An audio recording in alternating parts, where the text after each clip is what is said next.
Sebenarnya sedih di sini Pak Putu. Ya di Timur Tengah ini, khususnya di proyek ini, sekarang manpower sudah bertambah sekitar 1.100 orang dan hanya saya sendiri orang Indonesia, nggak ada lagi orang Indonesia yang lain. Tepuk tangan dong semua.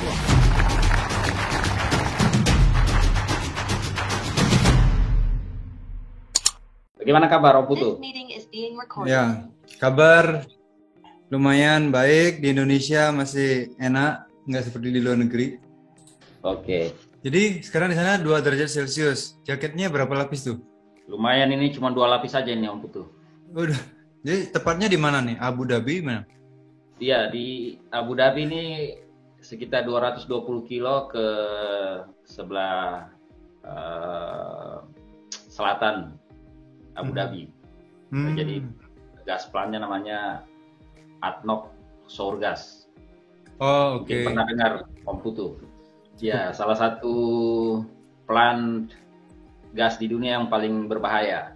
Ya, karena kandungan hidrogen sulfide-nya sekitar 23%. Jadi kalau di Indonesia misalnya di British Petroleum atau di ConocoPhillips, total itu hanya di bawah 2% kandungan H2S-nya. Jadi kalau di sini bekerjanya itu menggunakan mandatory, Om Putu, menggunakan self-containing breathing apparatus. Jadi setiap masuk, ya airline system itu harus dipakai. Luar biasa ya. Challenging project lah, challenging project. Oke, baiklah teman-teman.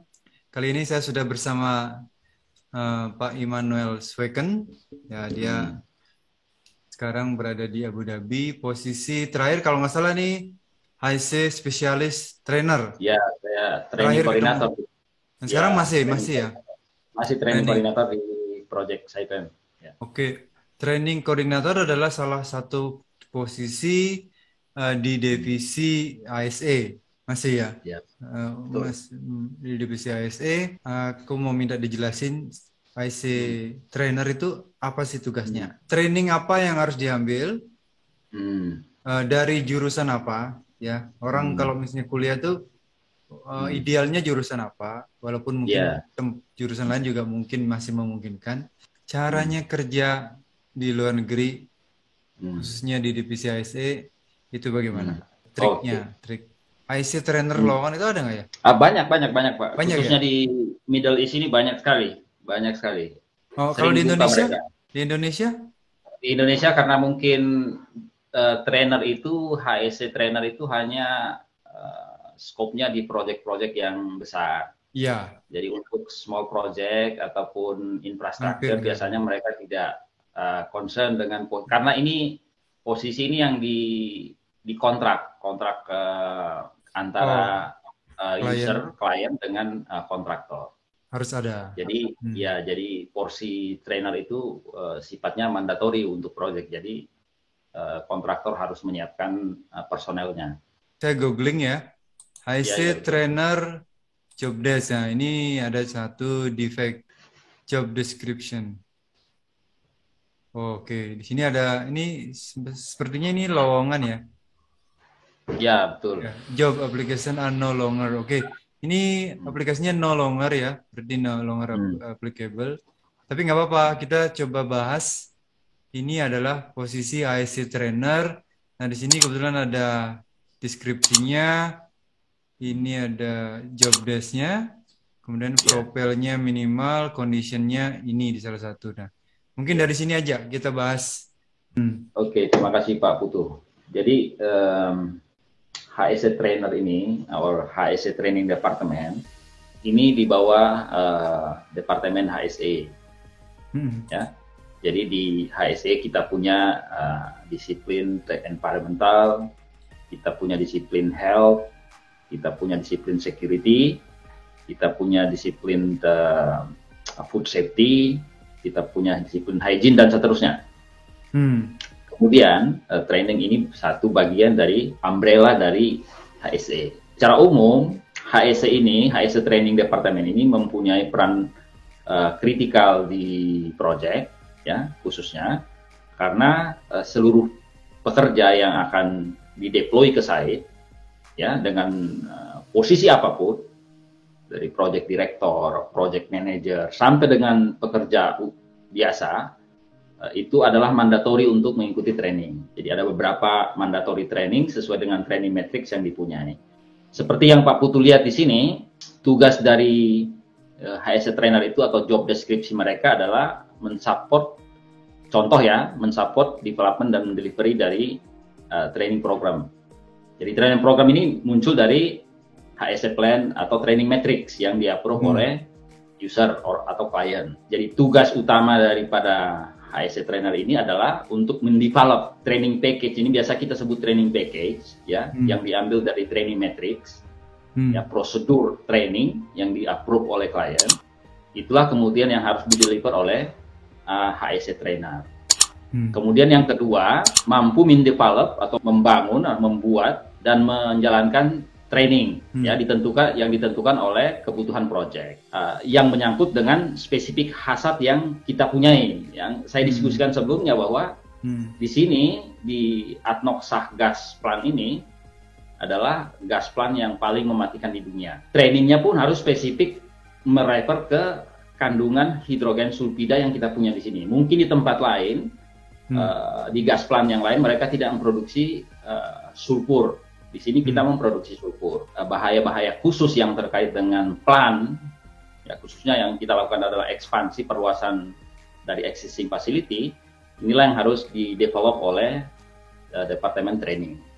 Kemudian mungkin juga yang disebutkan di sini adalah menyiapkan dan memelihara ya atau mengatur jadwal training, kapan diselesaikan, kapan mulai. Contoh misalnya induction training mandatori misalnya untuk 16 jam, berarti 2 hari full time. Hari pertama, kedua, hari ketiga kita menyusun spesifik training untuk spesifik job, misalnya untuk bekerja di ketinggian. Tentu confined space, lockout, take out, life saving rules, ya excavation dan seterusnya. Develop training course, ya. Training ini agak unik juga karena kita harus bisa punya kemampuan untuk editing video, suara, mendapatkan referensi bukan hanya dari proyek yang sedang berjalan yang kita kerjakan, tetapi juga kita bisa ambil dari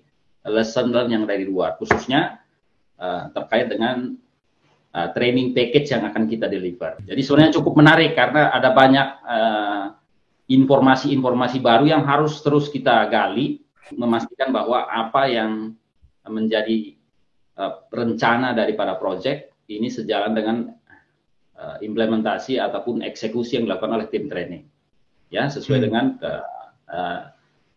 biasa kita sebut dengan training need analysis. Di training need analysis ini datang dari tim construction, kemudian operation, proses dan seterusnya untuk memastikan bahwa apa yang direncanakan ini sejalan dengan misi daripada project ataupun operation itu sendiri. Oke, berikutnya ini terkait profile. Ya ini kan tidak permanen sifatnya ya. Ini tergantung requirements. Ya itu lagi tadi kita diskusikan terkait dengan kebutuhan daripada project. Ya, apakah ini saya lebih banyak berbicara tentang project Pak Putu karena saya tidak pernah terlibat di operation. Ya, jadi kenapa saya tidak terlibat di operation? Karena tantangan untuk pekerjaan kita ini itu lebih banyak di construction. Kenapa? Karena dia akan interface dengan greenfield to brownfield atau bahkan sama sekali seperti yang pernah kita lakukan project di Synthetic Rubber Indonesia, itu kan project greenfield yang menjadi brownfield. Jadi tantangannya benar-benar kita pahami bahwa dari proses pun sama dengan yang kami lakukan di sini, mulai dari land clearing sampai dengan nanti beroperasi, inilah yang akan kita jalani. Jadi prosesnya memberi kita banyak informasi yang baru. Ini contoh ya untuk ini ada contoh di Afrika, kemudian French language itu additional skill lah ya. Jadi untuk teman-teman di Indonesia ini saya sebenarnya sedih di sini Pak Putu.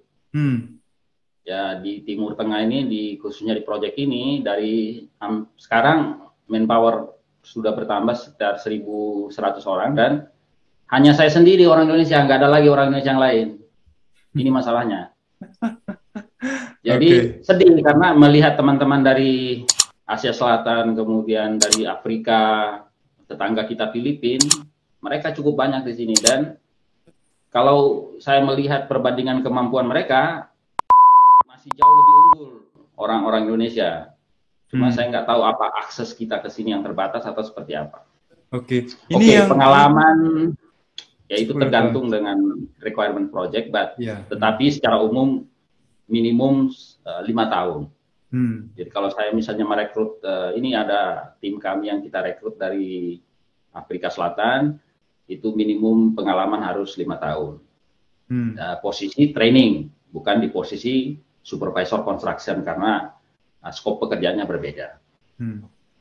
Ya, schedule-nya kebetulan di sini 3 bulan 21 hari. Ya.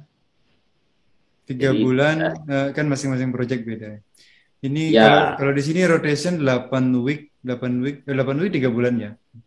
Ya 8 week berarti 2 bulan 2 minggu. Ya. Oke, kira-kira itu aja Pak. Yang tapi secara umum yang paling penting ketika kita akan bekerja di luar negeri adalah pasti terkait dengan bahasa. Karena nanti di sini nggak ada lagi deliver training bahasa Indonesia. Itu masalahnya. Ya. Jadi itu adalah salah satu contoh job desk dan menurut Pak Immanuel kira-kira seperti itu ya. Nah, sekarang kualifikasi di sana tidak disebutkan kualifikasi. Bisa gambarin? Secara umum memang gini Pak Putu. Jadi di konstruksi kita ini aspek teknikal itu sangat dominan. Jadi teman-teman lulusan dari teknik itu sangat dibutuhkan di industri seperti ini.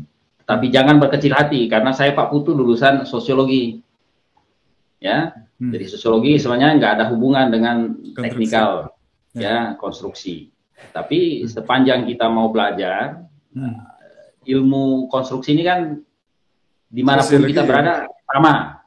Mau Anda bekerja di onshore, di offshore, pipeline, river crossing, brownfield, greenfield, gas plant dan seterusnya, tipikal pekerjaan sama. Kalau ekskavasi untuk sipil sama, steel structure sama, piping sama, nggak ada yang berbeda.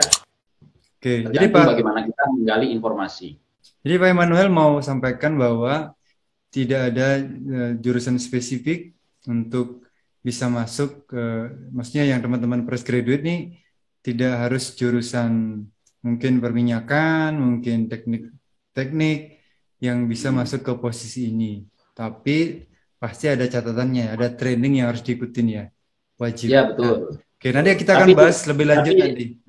Ya, tapi secara umum sebenarnya ini requirement untuk di industri seperti ini memang mereka lebih memilih teman-teman dari jurusan teknik. Ya. Itu yang paling utama. Saya rasa itu sudah cukup membantu untuk buat teman-teman kalau misalnya teman-teman ingin menjadi seorang IC spesialis yang bisa sampai bekerja di luar